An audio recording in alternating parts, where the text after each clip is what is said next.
10 पारमिताओं में पहली पारमिता दान पारमिता। जब गृहस्थ दान देता है तो वो त्याग संपदा अर्जित करता है।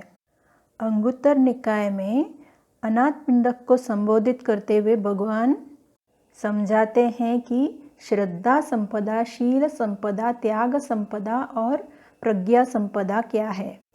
इस समय हम दान की चर्चा कर रहे हैं, इसलिए केवल त्याग संपदा माने त्याग संपदा पर चर्चा करेंगे।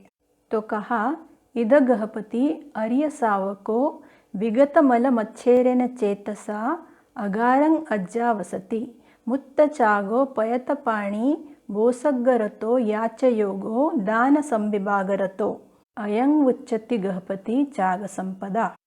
माने यहाँ गृहपति मात्सर्य के मैल से रहित चित्त से कोई आर्य श्रावक गृहस्थी में रहता है, तो यहाँ मात्सर्य या कंजूसी को चित्त का मैल बताया गया।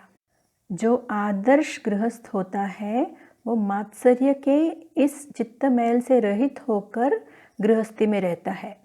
धर्म का मार्ग चित्त विशुद्धि का मार्ग है, तो दान पारमी चित्त विशुद्धि में सहायक बनती है।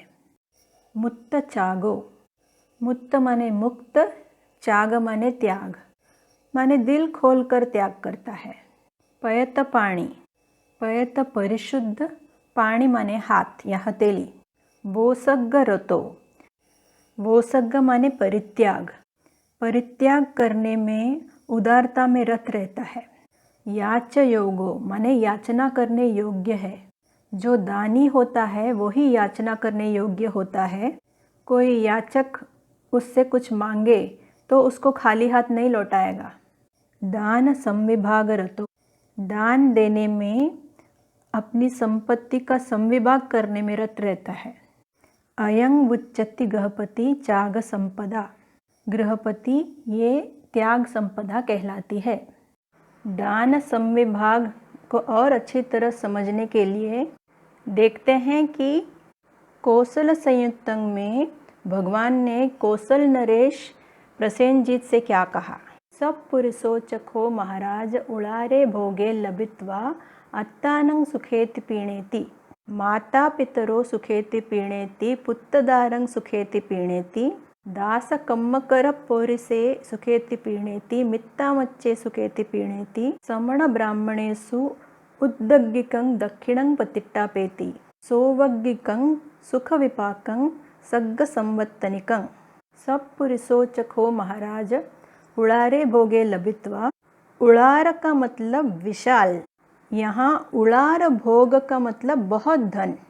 तो कहा महाराज जब कोई सत्पुरुष बहुत धन प्राप्त करता है, तो यहाँ देखेंगे लभित्वा पूर्व क्रिया है, माने प्राप्त करके, बहुत धन प्राप्त करके सत्पुरुष क्या करता है।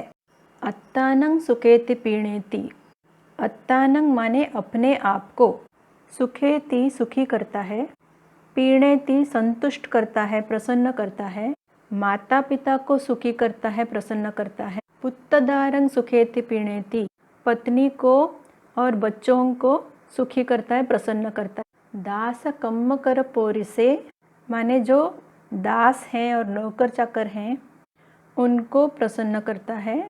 मित्ता मच्चे माने जो मित्र हैं, साथी हैं, उनको भी सुखी करता है, प्रसन्न करता है। समण ब्राह्मणेषु उद्दग्गिकं दक्षिणं पतिट्टापेति, दक्षिणं पतिट्टापेति माने दक्षिणा का प्रबंध करता है।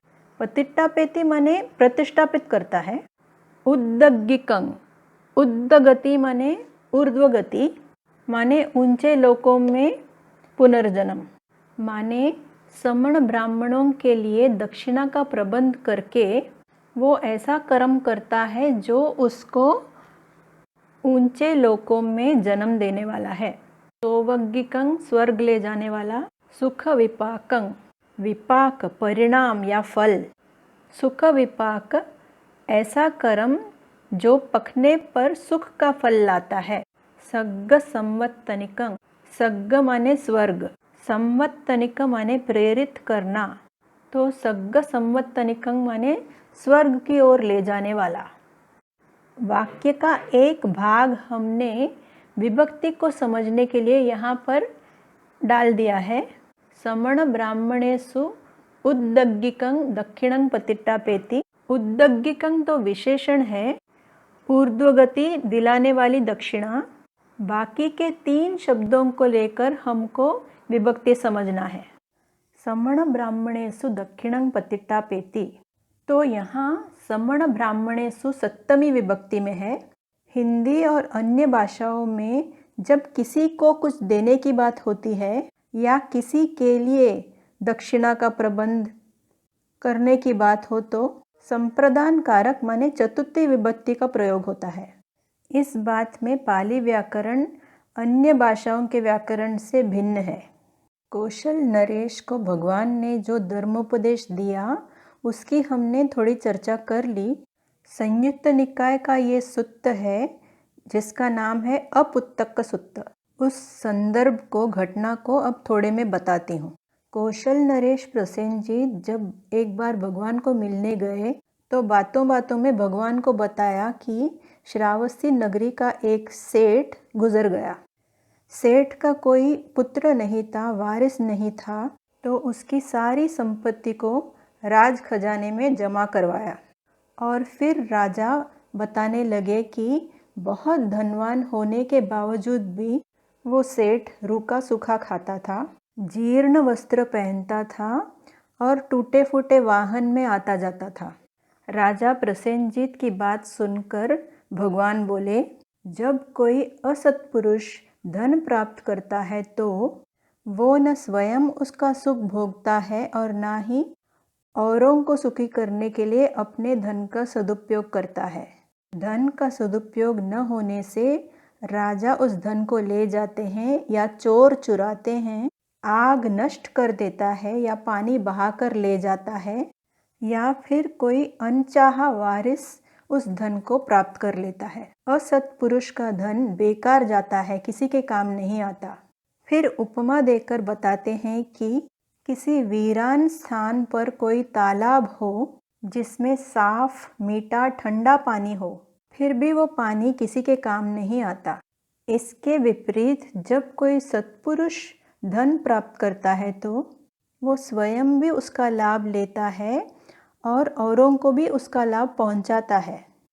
तो जैसे गांव या नगर के नज़दीक में कोई तालाब हो जिसमें साफ मीठा ठंडा पानी हो, तो लोग उस पानी को पीने के लिए, नहाने के लिए और अन्य आवश्यकताओं के लिए उपयोग करते हैं। उस तालाब के पानी का सदुपयोग होता है।